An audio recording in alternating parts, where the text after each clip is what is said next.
మన వారాహి సిల్వర్ జ్యువెలరీలో అద్భుతమైన ఆఫర్స్ పొందండి మరియు కార్ గెలుచుకునే గొప్ప అవకాశం. Pushpa the rice, Pushpa to the rule block buster తర్వాత ఐకాన్ స్టార్ అల్లు అర్జున్ తెర మీద కనిపించి 15 నెలలు గడిచిపోయింది.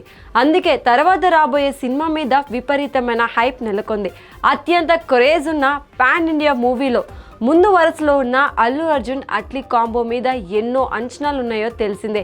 టైటిల్ దగ్గర నుంచి స్టోరీ లైన్ వరకు ప్రతిదీ గోప్యంగా ఉంచడంలో సన్ పిక్చర్స్ టీమ్ సక్సెస్ అయ్యింది.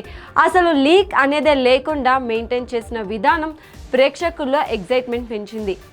ఇవాళ బన్నీ పుట్టినరోజు సందర్భంగా ఈ ప్రాజెక్ట్కు సంబంధించిన టైటిల్తో పాటు ప్రీ లుక్ లాంటి ఫస్ట్ లుక్ ఒకటి విడుదల చేశారు. నిజంగానే షాక్ ఇచ్చేలా ఎవరు ఊహించని ట్విస్ట్ ఇచ్చాడు దర్శకుడు అట్లీ. చేతికి జంతువు పోలిన పదునైన గోళ్లతో తల మీద పూర్తి జుట్టు ఉందా లేదా అనే అనుమానం వచ్చేలా సెట్ చేసిన హెయిర్ స్టైల్తో అల్లు అర్జున్ షాకింగ్ లుక్లో దర్శనమిచ్చాడు. ఫేస్ మొత్తాన్ని రివీల్ చేయకపోయినా రాబోయే రోజుల్లో దీని మీద అంచనాలు అమాంతం పెంచేందుకు అది ఉపయోగపడుతుంది. రాకా టైటిల్ కూడా చాలా డిఫరెంట్గా ఇండస్ట్రీలో చర్చించుకునేలా ఉంది. పుష్పలో గంగమ్మ గెటప్ తర్వాత మరో టెరఫిక్ మేకోవర్తో అల్లు అర్జున్ ఆడియన్స్కి స్వీట్ సర్ప్రైజ్ ఇవ్వబోతున్నాడు.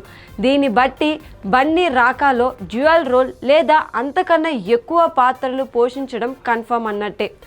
ఫ్యాంటసీ ఎలిమెంట్స్ ఎక్కువగా ఉండే రాకాకు సాయి అభ్యంకర్ సంగీతం సమకూరుస్తున్నాడు. దీపిక కాకుండా మృణాల్ ఠాకూర్, జాన్వీ కపూర్, రష్మిక మందాన పేర్లు హీరోయిన్లుగా ప్రచారంలో ఉన్నాయి. కానీ టీం ఇంకా అఫీషియల్గా చెప్పలేదు.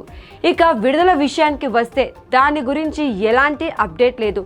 షూటింగ్ ఎప్పుడు పూర్తయినా పోస్ట్ ప్రొడక్షన్, విఎఫ్ఎక్స్ కోసం చాలా ఎక్కువ సమయం అవసరమవుతుంది. కాబట్టి అవన్నీ చూసుకున్నాక రిలీజ్ డేట్ గురించి ఒక నిర్ణయానికి రాబోతున్నారు. ఈ సంవత్సరం ఛాన్స్ లేదు, కానీ 2027లో ఎప్పుడు ఉండొచ్చు అనేది తెలియడానికి కొంచెం ఎక్కువ టైం పట్టేలా ఉంది. దీపికా పదుకొనే మెయిన్ హీరోయిన్గా నటిస్తున్న ఈ ఫ్యాంటసీ డ్రామాకు పలు హాలీవుడ్ కంపెనీలు పనిచేస్తున్నాయి. బడ్జెట్ ప్రస్తుతం 600 కోట్లకు పైమాటే ఉంటుందని చెన్నై టాక్. ఇది రాబోయే రోజుల్లో మరింత పెరుగుతుందని వినికిడి.